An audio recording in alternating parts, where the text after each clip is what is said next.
You are listening to Spotlight Sessions with Justin Bamforth. The program provides an inside look at the creative field through exclusive conversations with industry professionals. Every episode is recorded live each month in the Adobe Creative Career Discord. Check out the show links to learn more and join for free. This episode was previously recorded before a live listening audience.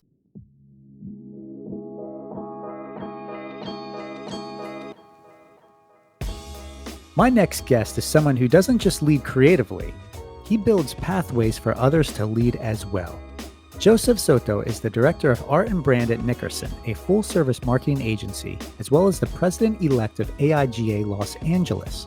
With more than 15 years of experience across brand strategy and design, Joseph has worked at the crossroads of creativity and business, helping organizations in tech, real estate, life sciences, hospitality, and beyond to translate strategy into bold, meaningful brand stories. But what truly sets Joseph apart is his commitment to community and mentorship. You see, beyond his agency work, he's deeply involved in shaping the future of the creative industry, from mentoring emerging designers through Adobe's Creative Apprenticeship Program to advocating for equity and access in design, to helping AIGA LA reimagine what success and leadership can look like for creatives today. And over the past few months, I've had the privilege of seeing Joseph's mentorship firsthand through this program, including my interview with Ria Rendon, which you can listen to on demand in the archives. But tonight, we're diving into creative leadership, collaboration, mentorship, and how community-first thinking can reshape the creative workforce for the better. So Joseph Soto, welcome to the show. Thank you so much for having me. It's such a wonderful introduction. I greatly appreciate it, and I'm honored to be on here. So super excited about our conversation tonight. Well, we are excited to learn from you and share this conversation with our community here on Spotlight Sessions. So let's start at the beginning, because you've spent quite a long time working across, brand, strategy, design. But let's start with where you're working at now over at Nickerson, where you are the Director of Art and Brand. Maybe tell the audience a little bit about the agency and what your role specifically entails. Yes. So I'm currently serving as the Director of Art and Brand at Nickerson. We're a full service marketing communications agency. We're nationally based, so we have team members that are East Coast in Boston, Massachusetts, all the way here in Los Angeles. And we really have a ton of experience in life science, technology, real estate, and hospitality. I particularly love agency work because I get my hands on a little bit of everything. And it's sort of what excites me as a creative person and as a designer, is being able to understand all the flavors of a client partner and what they're looking for in their work. And I will say, what's great about agency is every day is a new day and it's a completely different day. And so, there's so many lessons that we get to learn along the way in working with our client partners. What types of clients? Anything we might be familiar with? So we work with a lot of, particularly in the real estate space, in the property technology space. For those that are familiar, in Boston, we work with one of the largest commercial real estate landlords in the city. And we also work with some of the newest AI technology platforms that is actually being launched in 2026. And so we're super excited about that. That's actually a launch that's going to be pushed out by Infinity in 2026. And so there's so many real estate, property technology, life science, architectural and design firms that we also work with. And so we get our hands on a little bit of everything in the built environment. What are some of the fun things you've just finished, or maybe you're working on right now that you can talk about? I will say, particularly with Infinity, so it's a virtual AI property platform. And so one of the conversations that we're having with this particular client partner is, how are we able to articulate and tell the story of, a real estate agent who, traditionally has to get their shoes on, get dressed, go out and meet a prospect customer, show them through a real estate, featured listing, and be able to take all that time out of their day and walk them through that experience. Well, with this particular platform, it's an opportunity to virtually experience this property. And so we're using all the latest and greatest AI technology that's available for the real estate space. And we're able to as Nickerson, the agency, be able to tell that story in such a compelling way. And so that's one of my favorite projects that we're working on. And you're going to see a lot of that being rolled out in 2026 is how do you tell the story of a real estate agent that's going to get more time back in their day with this new technology and platform? So more to come on that, but it's one of those projects that is near and dear to our agency's heart. And it's an opportunity for us to really stretch our creativity because we are talking about AI and the future. So, what does that look like when we're putting design together as well? Yeah, a lot of questions, a lot of unknowns going into the future, but a lot we can be excited about. Well, let me ask you this, Joseph. Going from graphic designer, going from graphic designer to manager, then director, I should say, there are certain stepping stones, right? Mhm. Absolutely. What is something that junior designers or design students might not know about leadership roles, or something that surprised you about it? I think for one, particularly in school, we're working on our own projects, right? We're all, sitting in a classroom, we're assigned a task and we're asked to execute it in isolation. Sometimes there's group projects, but you usually take your homework home, work on it yourself, and come back and show the rest of the class. When you start stepping into those manager roles and those director roles, you have to learn how to communicate with a team.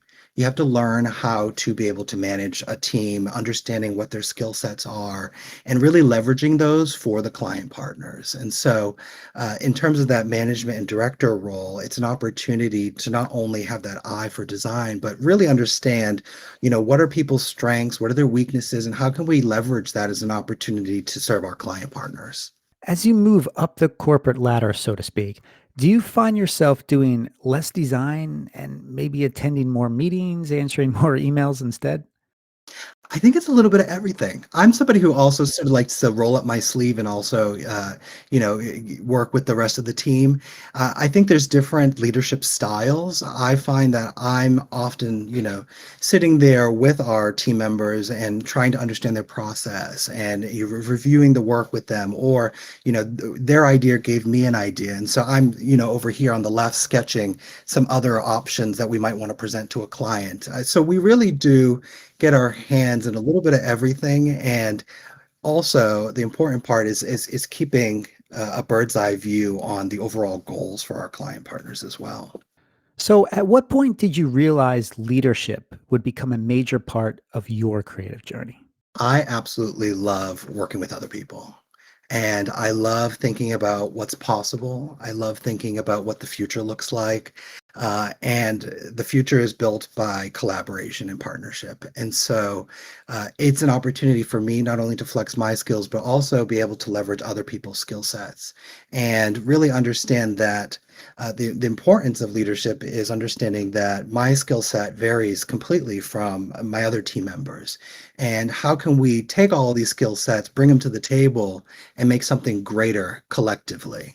When you're at the table and you're discussing ideas, do you ever run into a point where maybe you have one idea that you think is really strong, but someone else doesn't necessarily agree with your point of view, or maybe they don't see where you're coming from? Have you ever been in those situations? All the time. Sometimes it's internal, sometimes it's with a client partner. And that's where storytelling is critical. I find that my own personal skill set is in the storytelling. It's being able to say, this is what you presented to me as an idea. I was able to take all of that in conjunction with some research, understanding who your competitors are, and through all of that in a phase one, phase two analysis, here is sort of where that path is going to success looks like. And I find that when you're able to tell that story from start to finish, uh, it's easier for somebody to fall in love with a brand or a concept or an idea, and rather than just throwing something up and saying, "What do you think?" So there really is an art to pitching. There's a design, so to speak, to presenting, right? Absolutely. And this isn't a skill set that is something that I was born with. This is something that has taken so many years to understand, read the room, take a look at, how is somebody registering the information that you're sharing with them. How can you pivot if you're looking at, the client partner and you're seeing perhaps that there might be some confusion in their facial expressions? How do you add some clarity to the conversation? How do you remind them about the goals and the objectives? So it's a little bit of live theater, I like to call it. There's times where uh, a client partner will sort of poker face the entire time, and you will have to sell that idea, that concept to them. And then there are also client partners that they're like, I wanted this. And so how do you massage an idea with each of those client partners, because each of them has a different approach to the work. Yeah, because I think that is one aspect of agency life that I think a lot of young designers don't really know about because it Mhm. comes with experience. You can't, it's not part of the curriculum in schools. How do you negotiate with a client partner? How do you really pitch to someone who is seeing it from a different perspective than the idea you're pitching? How do you think younger designers can better position themselves to be ready for those situations? Is it just a matter of experience that's the best teacher, or are there other ways that they can learn this? I think sharing your work with as many people as possible. You'll start to realize that you have one project, for example. You share it with your friends, and they'll come at it at one point of view. Then you share it with maybe some family members, and they're scratching their head like, huh, I don't get it. And you'll start to realize that depending on who you're presenting your work to, you're going to get very different responses. And so, in doing that, you'll be able to equip yourself with the tools when somebody says, I don't get it. Or you'll be able to say, let's dig deeper into this conversation. What don't you get? You'll be able to ask those questions that you need to pull out of that audience to get the answers to keep the work going. And so I always say to everybody, if you're trying to figure out, is agency work for me? Does it make sense to go into agency? I'm looking for my first job. I would highly encourage anybody to just to experience agency, because it's the first approach to being able to get yourselves in the middle of so many different character types when it comes to client partners. The way that we pitch to our real estate client partners is very different than we pitch to our nonprofits. And the way that we tell the stories to each of them varies as well. And so being able to maneuver all the skill sets that we've learned across each of these client partners is something that I've been able to learn over the last 15 years. So this question comes from Professor Cannon, one of our regular listeners. This is more of a technical question, but he's asking, is the team using all Adobe programs, and are they using Macs or PCs? Definitely Macs.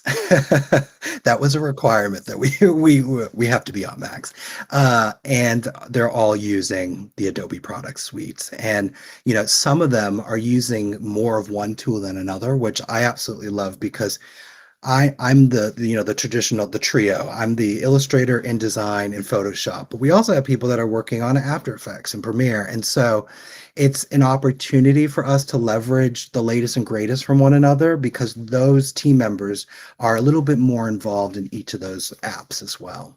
So you mentioned that you must use Macs. How come?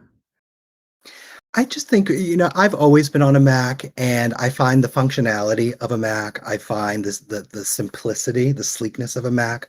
And it is personal preference, but I think when we're all on the same platform, when we're all using the same software, it's just easier to communicate across, virtually.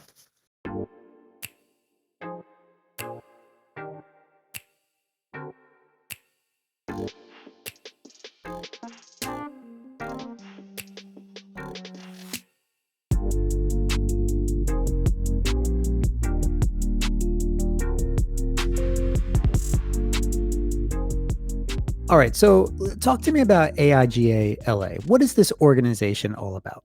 So AIGA, there's many chapters. and it stands for the American Institute of Graphic Arts. It's a professional association for design, and it's also a nonprofit organization. So we're helping designers through advocacy, education, community, and that's all through networking, it's resource making, certifications, professional growth opportunities, and particularly here in Los Angeles, we put all of that in through in-person and virtual events. And that's something that we're all as a board super excited about because you know post COVID, we're starting to see a lot more people want to be involved in person. And so that's sort of been the focal point since the board was flipped over. And what is your role within AIGA? So I'm president-elect, and like I mentioned earlier, I tend to get a little bit of a bird's eye view on everything. So that includes the finances, it includes the operations, it includes events, social media, marketing, and also being there to help the team in any of the opportunities that help support our community of designers. And so sometimes we're focusing, and me particularly focusing on working closely with the events team. Sometimes I'm focused on thinking about how are we going to zhuzh up our social media with the social media team? What are we pushing out that's the latest and greatest in marketing? And so my particular role as president-elect is getting my hands in a little bit of everything while also having that clarity from 10,000 feet above. Yeah, it's no easy task. I mean, the AIGA is huge. What are your typical day-to-day duties for someone who isn't familiar with AIGA or any organization of this caliber? This is a perfect time for this conversation because we're stepping into 2026, and what we're thinking about is what are our events looking like for 2026? How are we supporting our community through these events? Are we doing portfolio reviews? Are those in person versus virtual? What partners that are, the leaders in the design space that we're partnering with in 2026 to help bring them closer to our design community?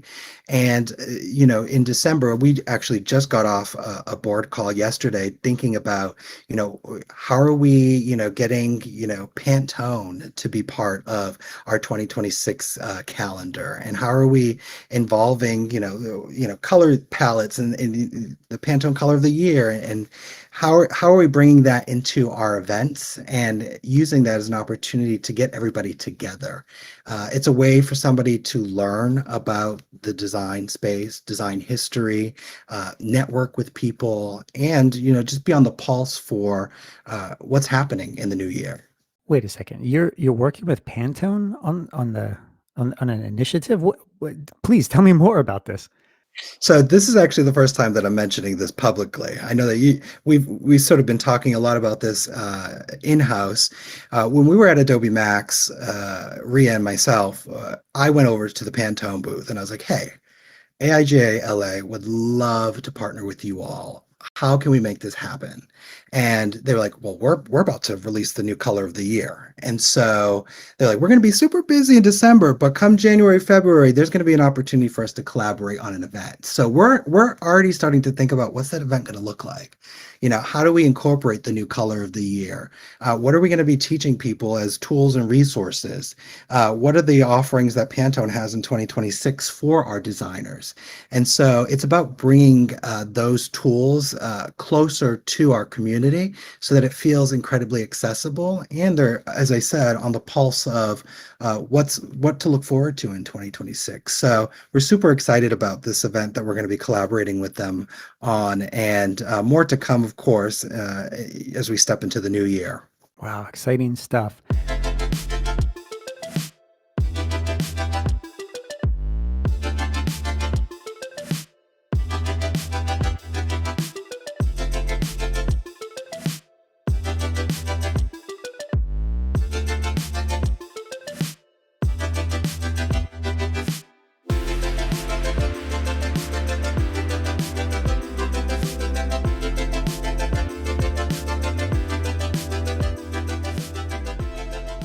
How do organizations like AIGA help foster things like equity, access, representation in the design industry?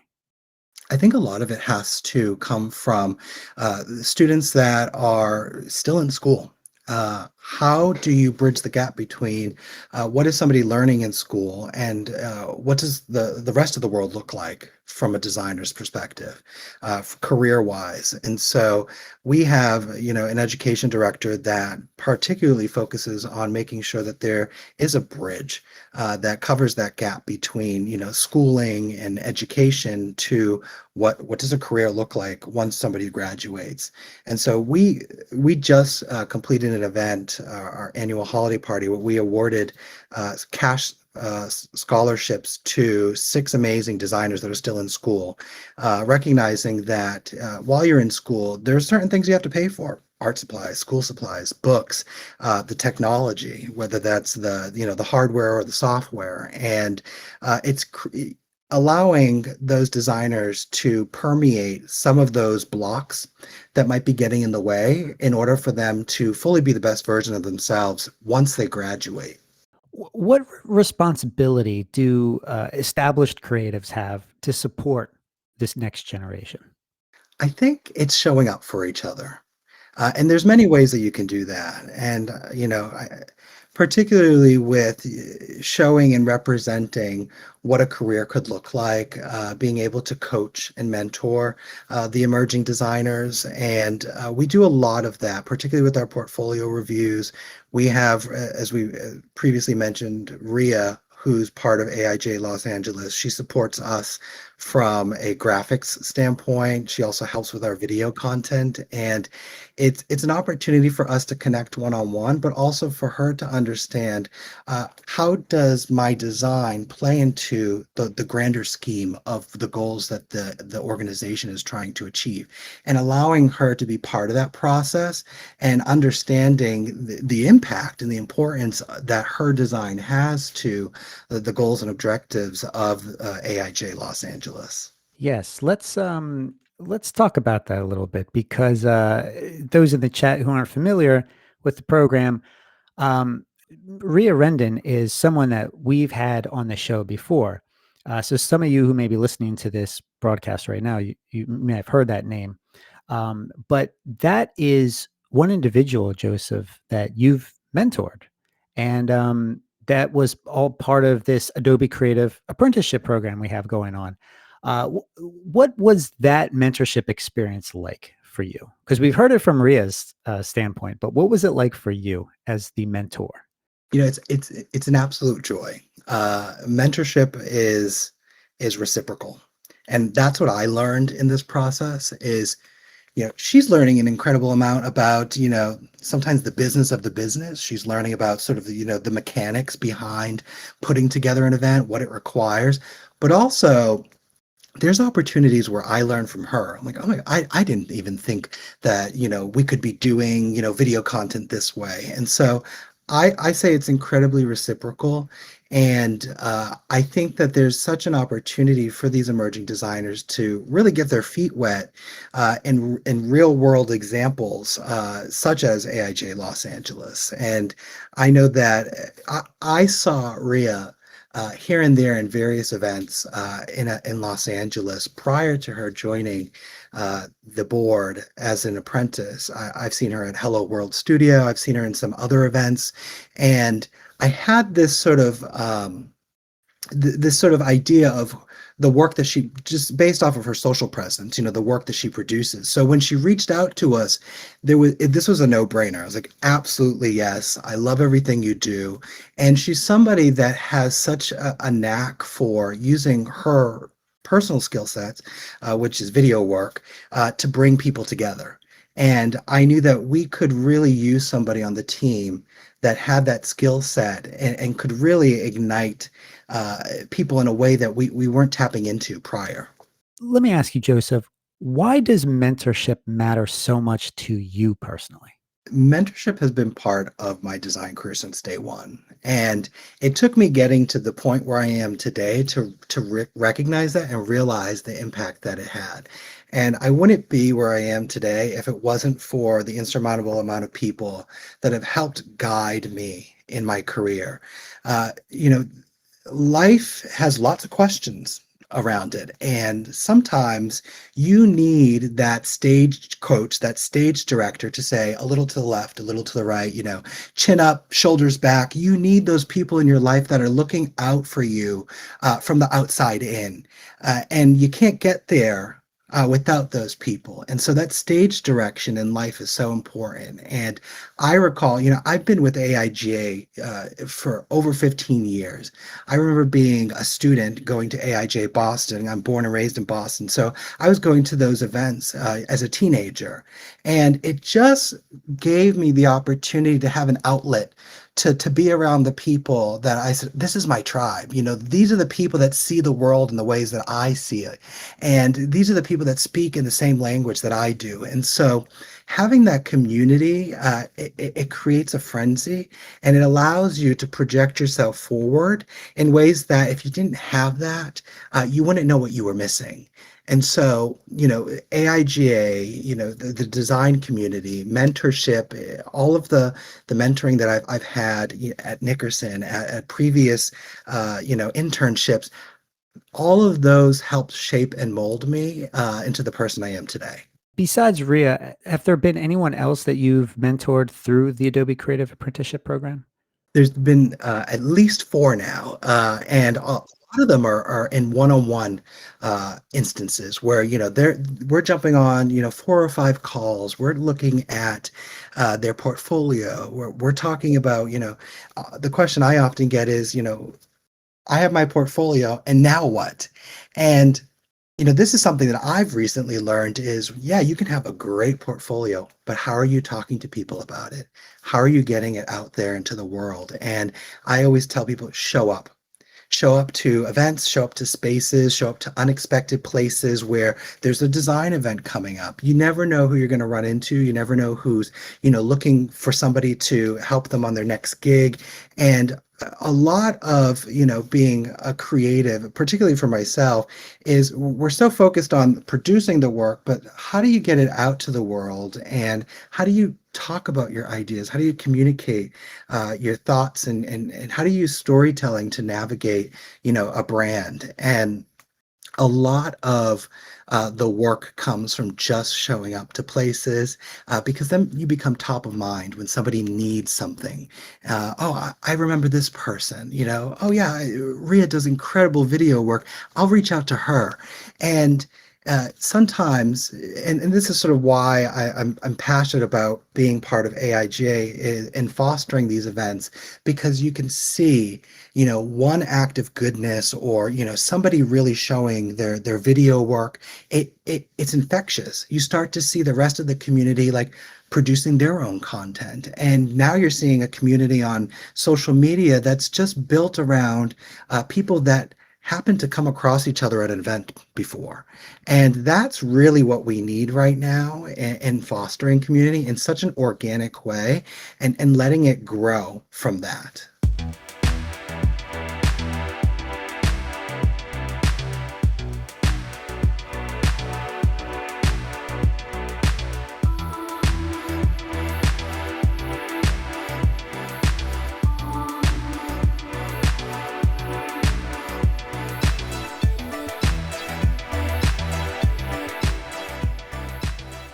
We hear this term in business all the time, networking, networking, networking. But I think a lot of creatives forget how important that is. So much so because it really is a creative community. And a lot of the job referrals are from the creative community. It's because you know somebody who knows someone or you've worked with in the past. I remember being on some video shoots, and this was early on. And I remember asking some of the crew there who I had just met. I was like, "Hey, do you guys have like a LinkedIn page that we can connect with, or that I can connect with you on?" And they looked at me like, "LinkedIn? Like, we don't really use LinkedIn." And it was surprising to me because I thought everyone uses LinkedIn. Well, some industries don't. And the video and film industry is one in particular that really relies on the relationships that are built. A lot of these people who are working on set, they've worked on the projects together in the past, and they just refer each other. And that's how they just keep going with the work and with the project. So In fact, Ex Nilo in the chat here says, I'd say 99% of my bookings over the last 15 plus years are because of word of mouth and referrals. So there we go. And he says, do the networking. And we say this at Nickerson a lot. It's actually one of our mottos is don't get ready, be ready. And it's all about making sure that you're thinking ahead. You're making sure that you bring your business cards. You're making sure that there's 7 touch points to ensure that somebody remembers you. You know, when people are just applying blindly onto job applications with a resume, there's no headshot. There's no, again, they're back to that storytelling. And as designers, we have to remember that we have our own brands that we have to represent. And how are you going to communicate amongst all the other applicants why you are the one for this role?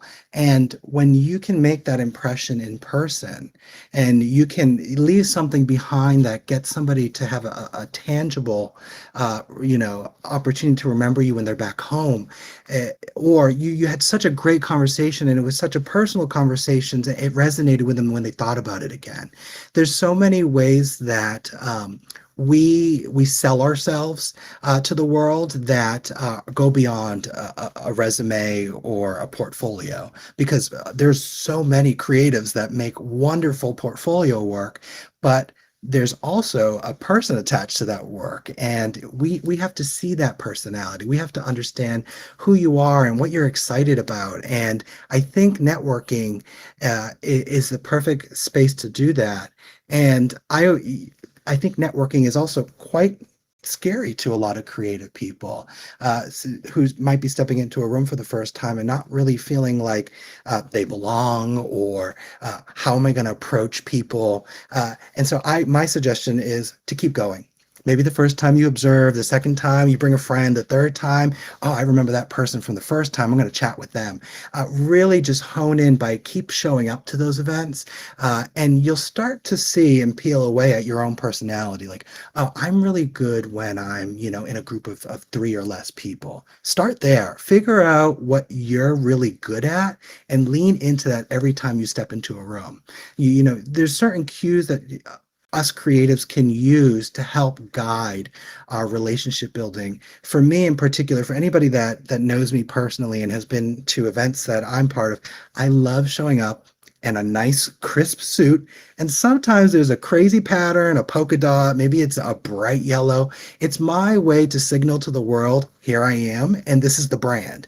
And so my suggestion is always figure out, like, what is that thing that you bring to the table that's going to help somebody say, oh, that bright pink suit in the audience, I know that's Joseph.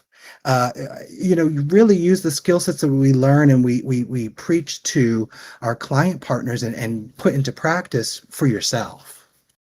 It's so funny that you bring up the suit and your fashion attire, because when I was first learning about you, Joseph, I noticed the splash of color and the incredible wardrobe that you have, and I thought to myself, who is this guy? Like, this is incredible. This is somebody who clearly puts the time and energy into choosing the attire, but I knew that there was a reason behind it. That was one of the reasons why I wanted to get you onto the show, was to talk about that. How do you stand out in a sea of just crowded clones, because everyone seems to be following everybody else, doing the same template, the same rinse and repeat, the same copy and paste. How do you find your own voice? How do you find your own sense of style? That's a great question. And I think it comes from what brings you joy. I went to school for both fashion and graphic design. So I love fashion. I love the tools. The visual language of fashion is it's so easy to bring into graphic design. We use color, shape, texture, form, silhouette. All of these things that you talk about in graphic design, they're replicable in fashion design. And so I had to figure out What's an easy way for me to signal and spark conversation with people? I'm a little soft spoken. I'm not the most rambunctious person that steps into a room. I'm not going to dive right into a group of people and say, hey, this is who I am. I needed a way to signal to people conversation starters. So I knew my love of fashion. I love color. I love a bold print. I love dressing up because it's a way for me to feel confident about myself. And so when I step into a room and I have that bright yellow suit on, you better be sure that somebody's going to come up and say, "Oh my God, I've never seen a suit that color," or somebody's going to say, "I love your suit." And that's my easy point of entry to say, "Thank you so much. What's your name?" And that's my way of starting a conversation with somebody. And we all have to find our way to get into those conversations because as creatives, it's probably not easy to do that, jump right into it. Uh, so I would suggest figure out are you somebody that has a great sense of humor, or are you somebody that has a great sense of sarcasm, or can tell a really good story from the past, or you can look at somebody and I have a friend who you can throw him into the mix of somebody and they'll say one thing and he has a story that will blend his self with their story. And so you pay attention to how somebody gets in conversation, sparks conversation with other people. I use my suits as a way to feel confident and communicate with people because I know that it's a way that I can organically start a conversation with somebody. These are all great tips and everything, and I love it. But somebody who is more introverted, maybe even fearful and completely scared by this idea of stepping outside of their comfort zone, attending an event, what advice do you have for those types of people? Truthfully, that's me. You just described me, and it has always sort of been the narrative that I had, is I don't feel comfortable approaching people. I don't know what to talk about. I'm always in my head. And so y- I would say just committing to showing up and making sure that you have one goal or objective that you can achieve and feel good about when you walk out of that event, whether it's meeting somebody new, or maybe you got to bring a partner in crime with you when you go to an event and it helps, lighten the load for you. Find a way to make it happen that's going to feel organic and natural, and the rest will follow suit. I think it's important to remind ourselves that when you're coming to one of these design events, you're there with family. I always tell the board for AIGA remember that we invite everybody to our table, everybody to our party. It's a way for us to bring new ideas into the space, to represent different groups of people. And so when you come to any of our design events, even if it feels uncomfortable, remind yourselves that you're here with family and we're all here trying to do and achieve the same thing, which is, bring each other together, ignite ideas and really bring design forward. And those are the tools that I always recommend to the apprentices that I work with when they share and express that, networking is something that may be terrifying for them. To learn more about tonight's guest, Joseph Soto, you can check out his Instagram, LinkedIn, and the AIGA LA website, which I've posted in the chat, or for those of you listening on demand, in the show notes. If we didn't get a chance to cover your questions, feel free to reach out to Joseph directly at either his Instagram or LinkedIn. Now, if you are new to the Adobe Creative Career Discord, I'd like to take a moment to share one of the coolest things we're working on right now, and that would be the Adobe Creative Apprenticeship Program. This program connects aspiring creative people like you with top creative companies providing the actual training and experience that you need, which also looks amazing on a resume. Think of it like the ultimate internship meets mentorship opportunity. But wait, that's not all. You see, there is another aspect to the program, and it's called commissioned projects. This is where you can get even more experience working on an actual paid project with Adobe. Yes, that's right, Adobe as your first client. Seriously. The details on the Creative Apprenticeship Program, the commissioned projects, and more incredible career resources can all be found at behance.net/resources. That's behance.net/resources. adobe.com/resources.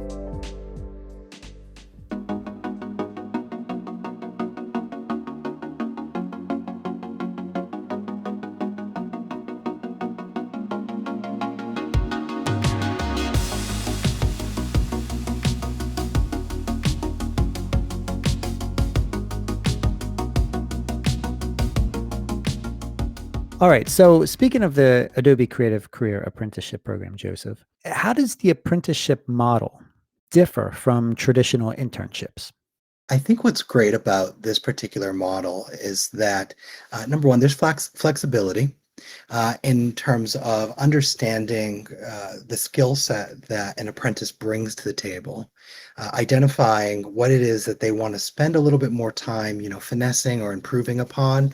And I know particularly with Ria joining AIGA she said, I love video work. I'm not going to stop doing video work, but I want to hone in on my graphic skills. And so what we were able to do is put a plan in place where she's helping all of the graphic components for upcoming events. So when we did the state of AI and design, she created all of that material. When we did our latest holiday party, she created that material. And it gives flexibility for her to hone in on those skills, improve upon them, and work with our board in understanding how her work plays a part in the larger picture and the goals for our events. And so, I particularly love that uh, we have the opportunity to help shape and mold it in real time and figure out, collectively, how are we going to leverage the skill sets that she has in the work that we do. So, why is this model maybe more effective at bridging that gap between junior and senior level talent? I think now more than ever, we see the headlines every day. AI is replacing these jobs, or emerging designers are being replaced by this particular AI platform, and that's really hard to hear when you're an emerging designer, that the word replace.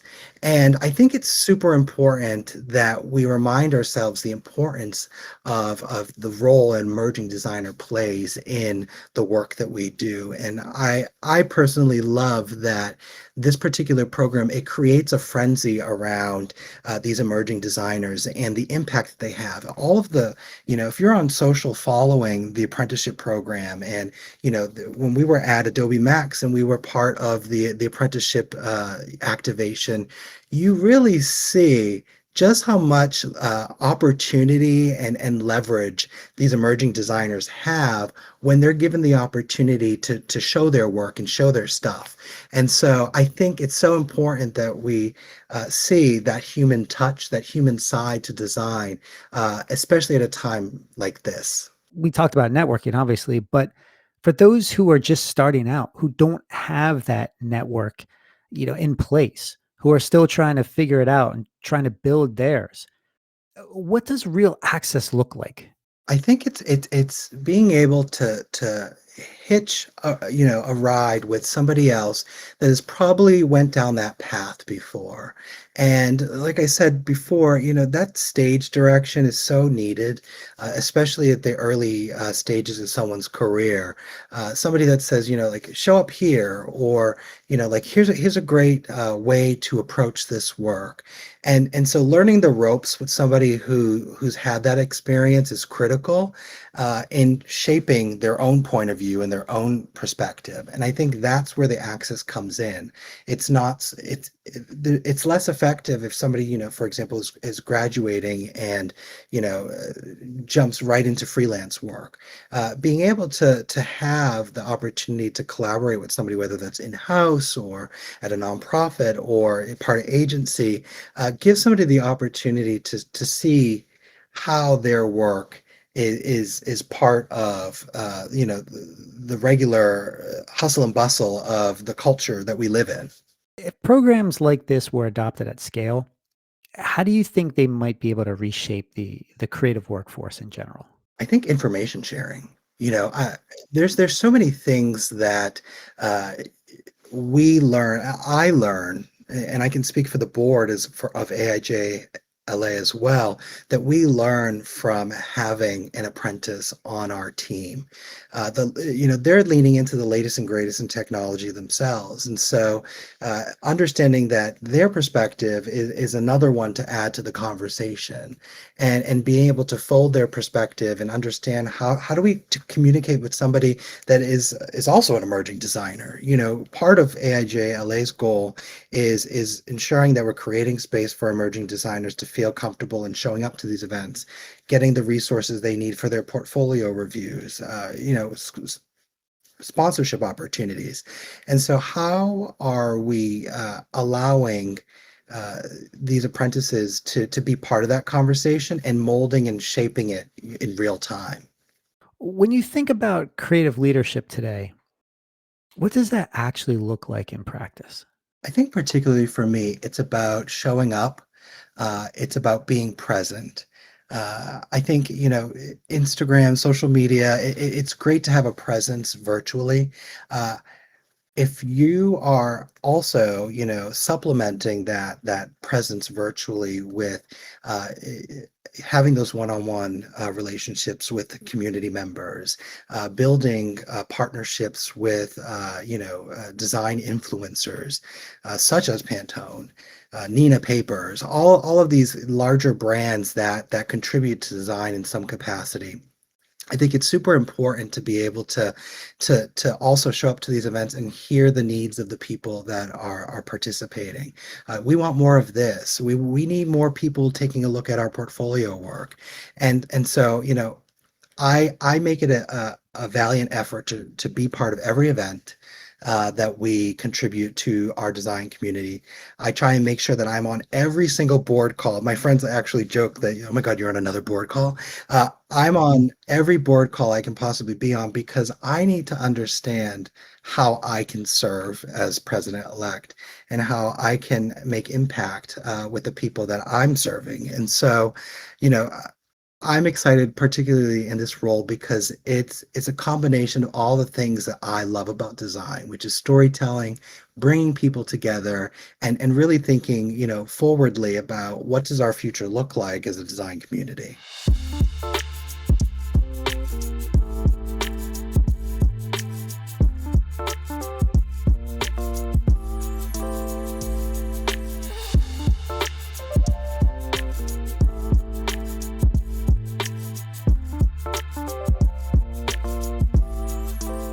So, what are some common leadership mistakes you see creatives make when they're stepping into some of these management roles?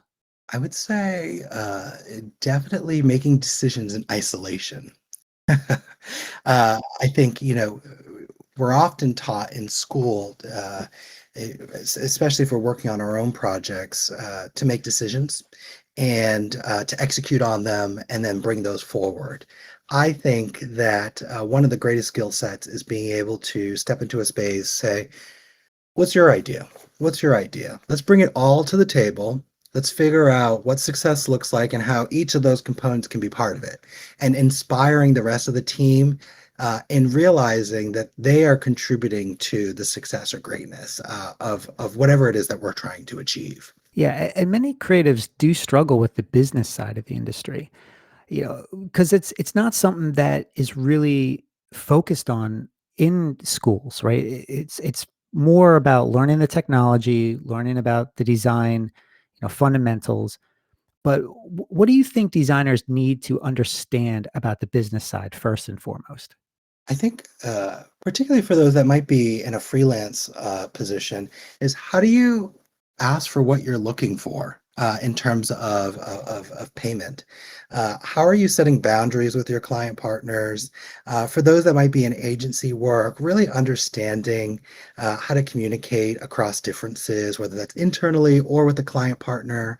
Again, that storytelling technique. And I think that it's super important to be able to articulate all of these you know opportunities with real world examples. In your position, how do you help creatives kind of reframe the business constraints more as creative opportunities? uh, I think, particularly with our team, is understanding that these businesses have goals and objectives, and the marketing, the creative, the communications, it's one component to achieving that goal.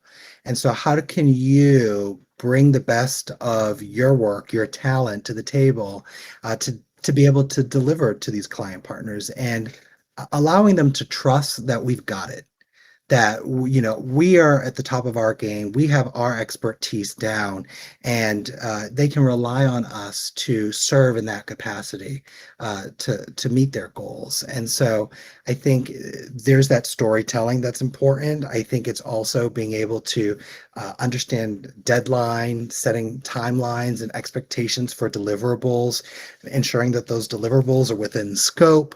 If they're not within scope, how do you ask for either additional budget, or how do you go to a client partner and say, hey, you've asked for this and that. We have about this much time left in working with you this month in the retainer.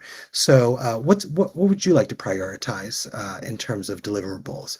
And being able to have those fruitful conversations uh, reminds the client partner why they're hiring you in the first place, is because you're planning all of this out and taking the guesswork away from them. So let's talk about burnout because you are involved with a lot of stuff, obviously.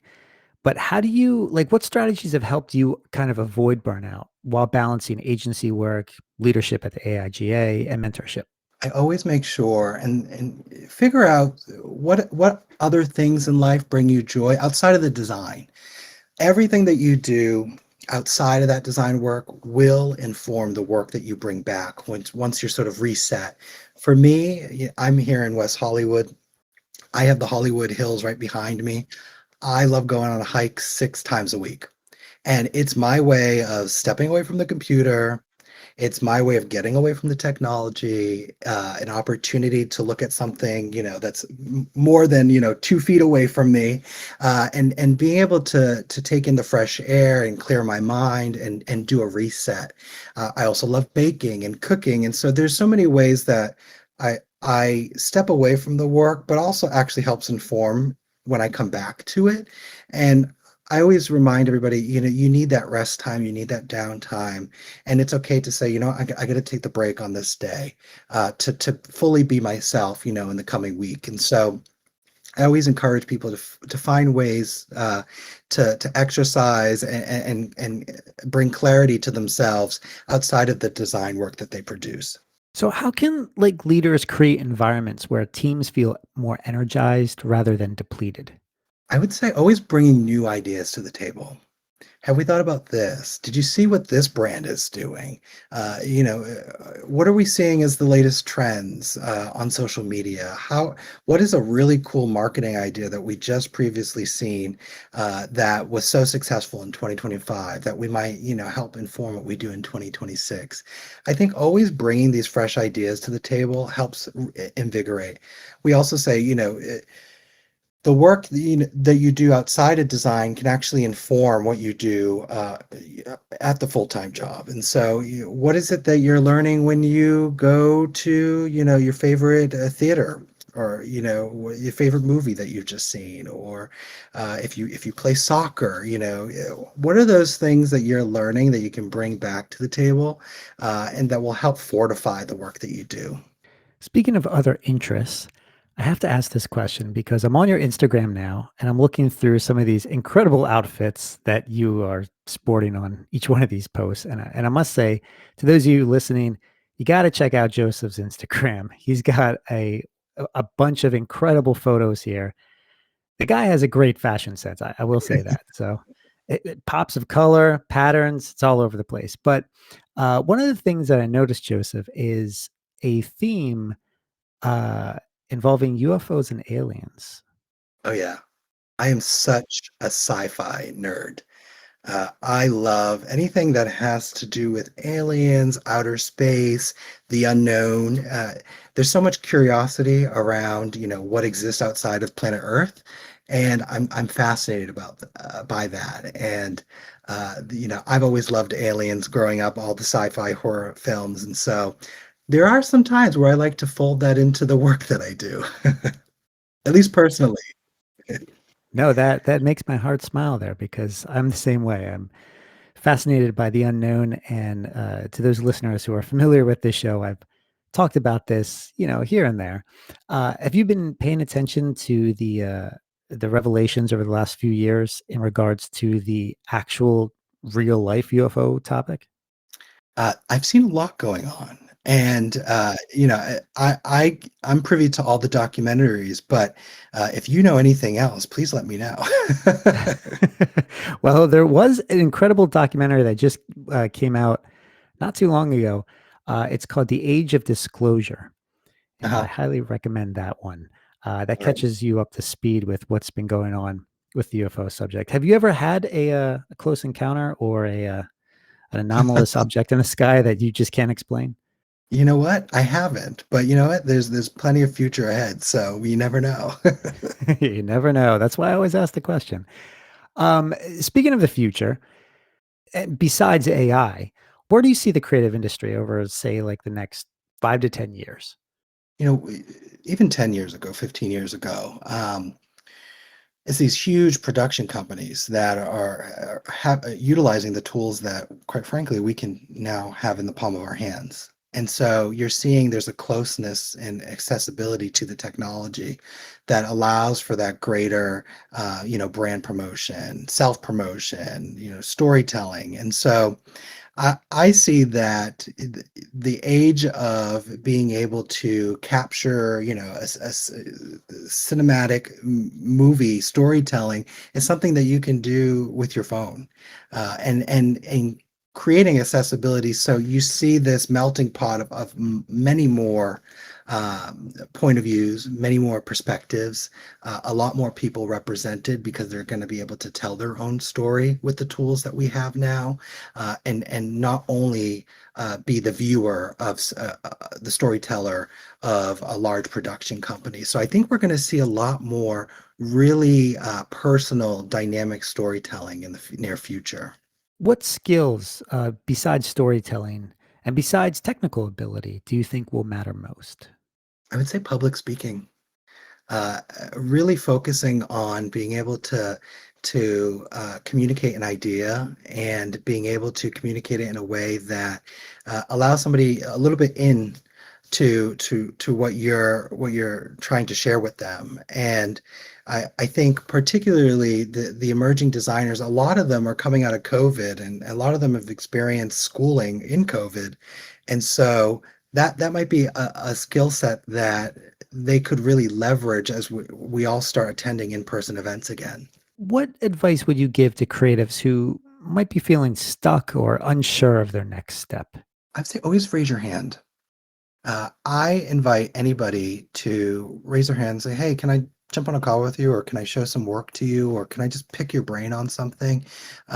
If you don't ask, you don't create that opportunity for guidance. And so sometimes we feel like, oh, we're bothering somebody, or we think, oh, they're so busy. I really shouldn't do this. You'd be surprised how many people actually find it very, it being a compliment for you wanting to pick their brain or get some ideas. And so I always say, ask for their time, 30 minutes of their time. How can, what do you think about my work? How can I progress? I'm feeling stuck here. What would you suggest? Always asking and raising your hand is the first step to moving forward when you're feeling stuck.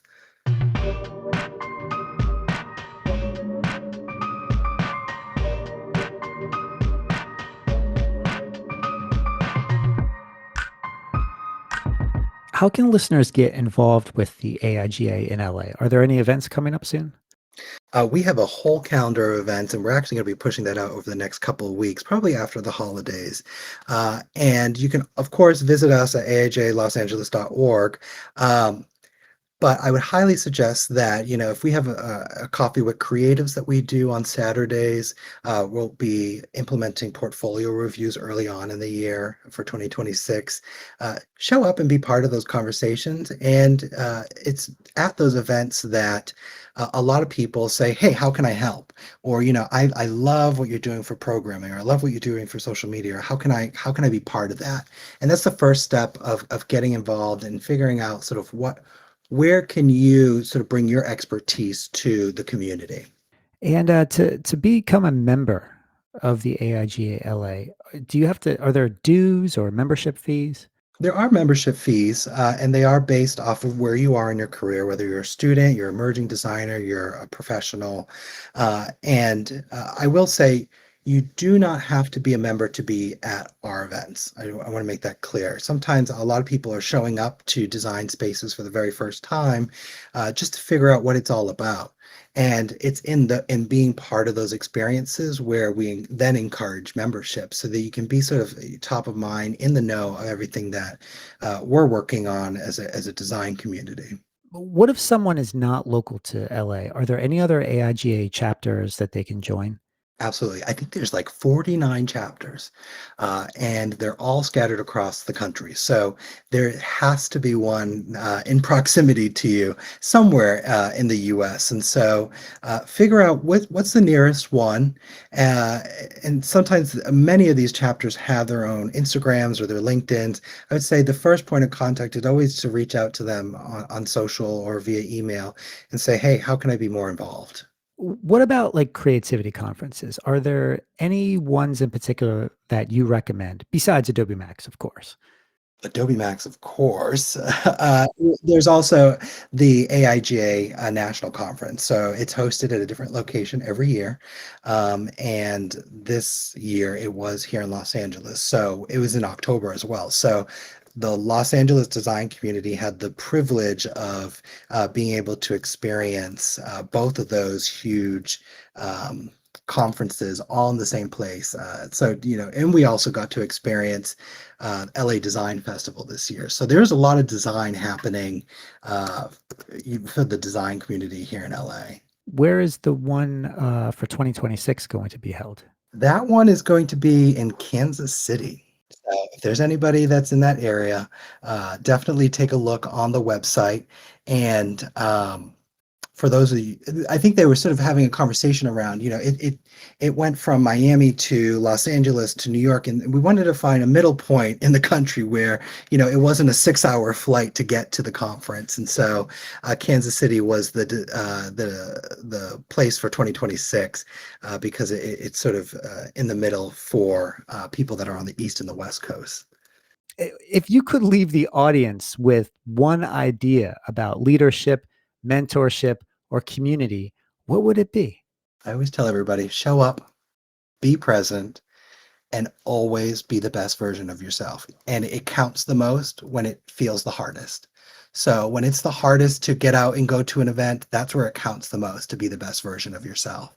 And so figure out what's the best version of who I am and deliver that consistency in everything that you do. And you'll find that there's a clear path to success in that. So, stepping out of your comfort zone and stepping into a new suit, so to speak. There you go. Um, a- are there any colors or patterns of suits that you would not wear, Joseph? You know what? I don't have a purple suit, and I'm not a big fan of purple.